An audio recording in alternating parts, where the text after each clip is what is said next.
വരുന്നതിന് മുമ്പ് അങ്ങ് തുടങ്ങിയോ? ചെറുപ്പക്കാരനാവാനുള്ള അപ്പച്ചന്റെ ഒരു ആവേശം കണ്ടില്ലേ? മുഖത്തൊക്കെ വെച്ച് തേച്ചോ? അയ്യേ അപ്പച്ച, അത് ഇവിടെയൊക്കെ ആയി. ഇനി ഉണ്ടോ, ഞാൻ തേച്ചുതരാം. കർത്താവേ, ഇതാരോ വന്നിരിക്കുന്നത് നോക്കിയട്ടപ്പച്ച.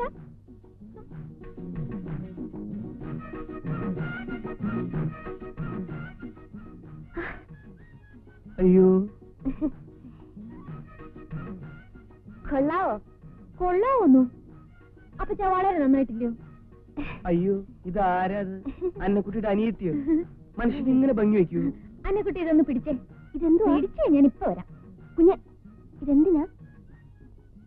നോക്കി നിന്നാ നിന്റെ മുഖത്തുനിന്ന് കണ്ണെടുക്കാൻ പറ്റില്ല. അമ്മച്ചും ചേച്ചിയൊക്കെ ഇവിടെ ഇരിക്കുവായിരുന്നോ? വേറെ ആരാ അവിടെ ഇരിക്കുന്നേ? വേറെ ആരാ? അല്ല, അപ്പച്ചന്റെ മുറി ഭയങ്കര ചെറിയ സംസാരമൊക്കെ കേൾക്കുന്നു. ചെറിയ സംസാരം? ആരാ? ഞാൻ പോയി നോക്കിട്ട് വരാം. അതെ, നീ പൊങ്ങാൻ വേണ്ടി പറയല്ല.